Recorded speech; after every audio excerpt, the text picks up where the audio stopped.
बिस्मिल्लाहिर्रहमानिर्रहीम। नाज़रीन, मैं हूँ साकिब बशीर। आज बात करेंगे दुआ ज़हरा केस से मुतल्लिक।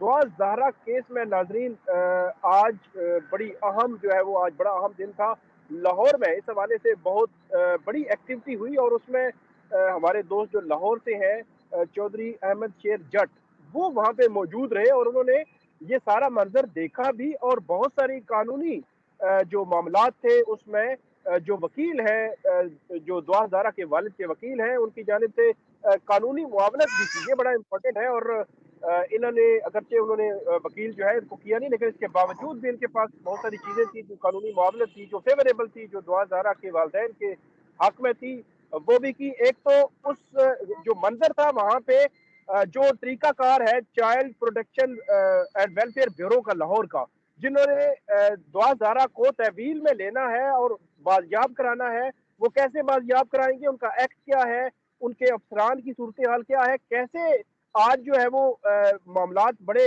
सुस्त रवि का शिकार क्यों थे और उसके बाद उसको कैसे जो है वो एक्टिव हुए सारे मामलात। इस हवाले से अहमद शेर जट साहब विटनेस है सारे मामलात के, उनसे पूछेंगे। दूसरा, 22 जुलाई तक ये खबर आ रही है कि प्रोटेक्टिव बेल करवा ली है जहीर ने। अब मामला ये है कि डिस्कस करेंगे ये भी अहमद शेर जट साहब से कि 7 जुलाई को प्रोटेक्टिव बेल करवाई थी जो 14 जुलाई तक लाहौर हाई कोर्ट से थी।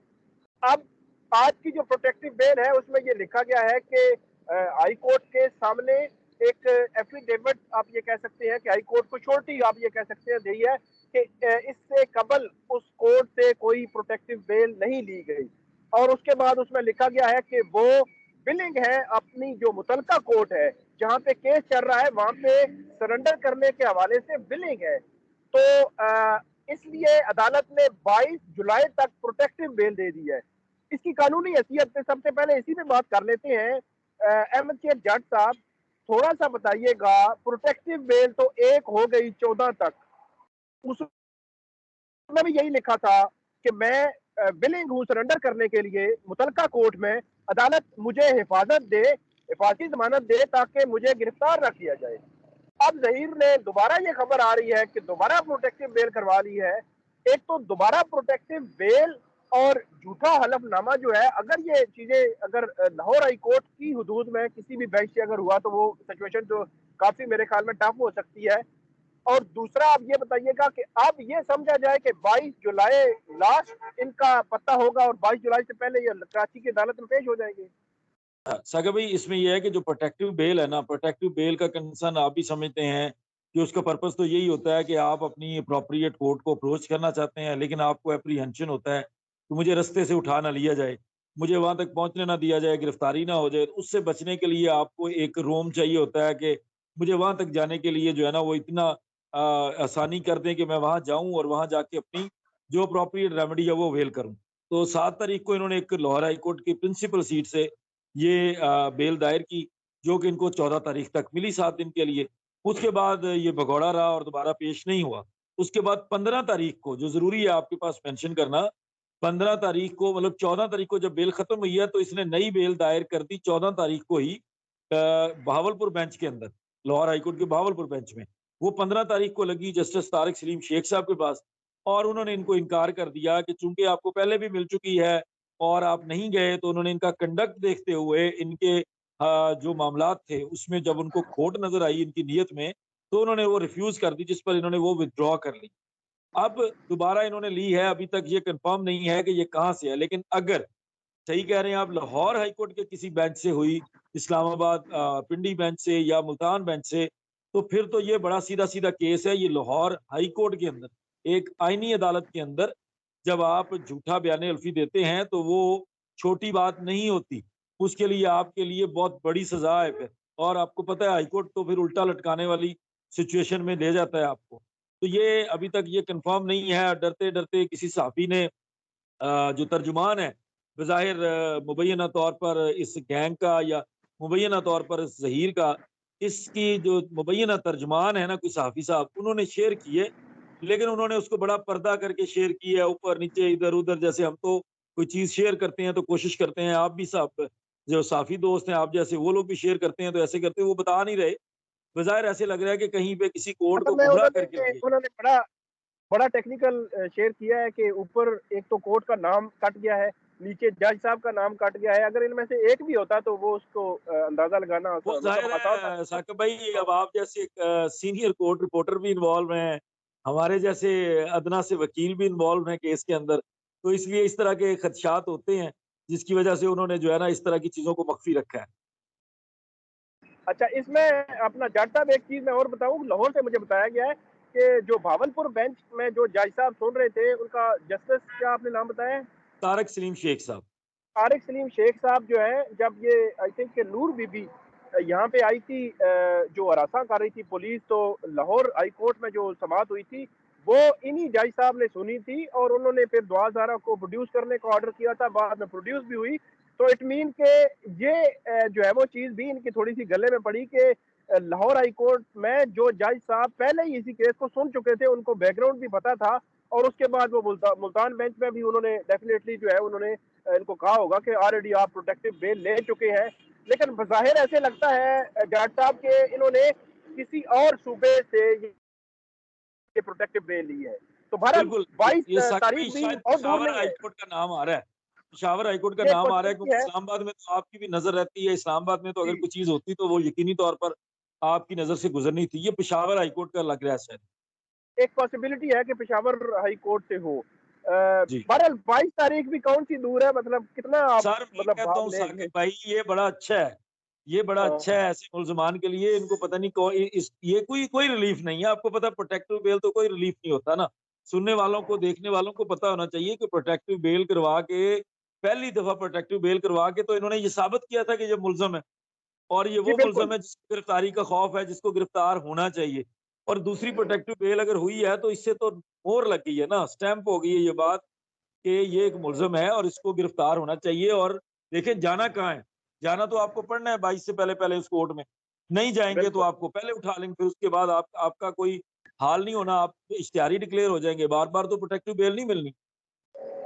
जज साहब, दूसरे मामले पे आते हैं। आप अपनी ज़ुबानी सुनाएँ कि वो किस्सा-ए-गम क्या है जो आज जो आपने child protection and welfare bureau में देखा, जहाँ पे काम जो है वो पहले सुस्त रवि का शिकार था, फिर आपने क्या एक्ट किया कि जिसकी वजह से उसको थोड़े से पहिये लगे हैं, और आपके बकौल आज या जल्द जो है उसके हवाले से कोई खबर मिलने का भी इम्कान है? अच्छा साकिब भाई, आप लोगों ने भी कल ये न्यूज़ ब्रेक की थी कि फेडरल गवर्नमेंट बाकायदा तौर पर इन्वॉल्व हुई है, क्योंकि उनका कंसर्न था कि ये चाइल्ड मैरिज जो है, चाइल्ड अब्यूज़ जो है, इसके ऊपर लीनियंसी शो नहीं करनी। वज़ीर-ए-आज़म साहब के एक स्पेशल असिस्टेंट साहब की तरफ से बाकायदा तौर पर ट्वीट की गई थी इसकी तस्दीक के लिए। तो वही मामला थे, उनकी तरफ से भी एक बाकायदा तौर पर चाइल्ड प्रोटेक्शन वेलफेयर ब्यूरो को कहा गया था। और कानून के मुताबिक जो आपके सूबे का चाइल्ड प्रोटेक्शन वेलफेयर ब्यूरो होता है, उसकी ज़िम्मेदारी भी है। एक कानून है Punjab destitute and neglected children act 2017 का। उसके तहत अगर कोई बच्चा, उसके अंदर बहुत सारी चीज़ें हैं, उसमें ये जो कमसिन दुआ ज़हरा है, ये नेग्लेक्टेड चाइल्ड के तौर पर उसके अंदर फ़ॉल करती है। तो ऐसे बच्चों को बाज़याब कराना और सेफ कस्टडी में रखना एक ब्यूरो की ज़िम्मेदारी होती है। ये होम डिपार्टमेंट के अंडर काम करते हैं और अपनी ज़िम्मेदारी को पूरा करना इनके लिए ज़रा ज़रूरी होता है। लेकिन खुद से वो नहीं कर रहे थे। जो लॉयर हैं मेहदी काज़मी साहब के लाहौर के अंदर जिब्रान नासिर साहब की टीम के मेंबर हैं फ़हद सिद्दीकी साहब, उनकी तरफ से एक एप्लीकेशन मूव कर दी गई थी आज से 2 दिन कबल ही, और उसको बाकायदा कोरियर के ज़रिए भी भेजा गया था ताकि ये लोग एक्टिव हो जाएँ। आज वो मिली थी दरख़्वास्त बाकायदा तौर पर उनको, लेकिन हकीकत ये थी कि जब दरख़्वास्त उनको मिली और उनसे मेरे पास तो वो कॉल की रिकॉर्डिंग्स भी हैं जिसमें वो उनसे राब्ता कर रहे थे, और वो बिल्कुल ठंडे पड़ के पता चला कि जिन डायरेक्टर साहब को मार की गई है, वो घर बैठे हैं और वो 2 दिन की छुट्टी पे हैं। और फिर फ़ाज़ सिद्दीकी साहब से ज़ाहिर है हमने बार-बार सवाल किया तो उनको भी उनको पुश किया। उन्होंने आगे पुश किया, उन्होंने कहा कि भई आप लोग क्यों बैठे हैं घर पे? 2 दिन में बच्ची अगर नहीं मिलती, तो आपकी 2 दिन की छुट्टी का मतलब बच्ची क्यों सफ़र करे? जिसके ऊपर थोड़ा-सा दोबारा एक्शन हुआ, और जब उनको बताया गया, हमने एक लाइव करके और कुछ लोगों को टैग किया था उसके अंदर, कुछ लोगों तक आवाज़ पहुँचाई आज के दिन में कि सर ये गलत हो रहा है। अगर आप लोगों ने नहीं काम करना तो स्ट्रेट अवे जवाब दें, अगर करना है तो कोई परफ़ॉर्मेंस दिखाएँ। जिसके ऊपर वही डायरेक्टर साहब जो छुट्टी पे थे, वो अपने घर से दोबारा दफ्तर में आए और उन्होंने कहा कि जी आप लोग भी हमारे ब्यूरो में आ जाएँ। जिस पर मैं सिद्दीकी साहब के हमरा वहाँ पे पहुँचा और कोई 1.5-2 घंटे की तवील नशिस्त हुई, जिसमें उनके डायरेक्टर लीगल भी थे, उनकी एनफोर्समेंट वाले जो वेलफेयर ऑफिसर होते हैं, जो ग्राउंड पे काम करते हैं, बच्चों को बाजियाब करवाते हैं, वो भी अवेलेबल थे। और सब लोगों की मौजूदगी में एक हाई प्रोफाइल किस्म की मीटिंग हुई। मैं उस मीटिंग का बिल्कुल हिस्सा था और उस मीटिंग के अंदर फिर लाएअमल बनाया गया। उन्होंने ये यकीन दहानी कराई कि जनाब बिल्कुल हम काम खुद भी कर रहे हैं। पुलिस के साथ हम लोग लाइजनिंग में हैं और उम्मीद है पुलिस छापे मार रही है। ज़ाहिर है जो एड्रेसेस दिए हुए हैं, जैसे देखिए अब पता चला है कि ज़हीर किसी और सूबे में फिर रहा है। तो इसी तरह मुमकिनात में से है कि दुआ बच्ची को भी वो अपने साथ इस तरह किसी और सूबे में लेके फिर रहा होगा। तो इस तरह की सूरत-ए-हाल की वजह से बहरहाल वो अब उन्होंने बताया।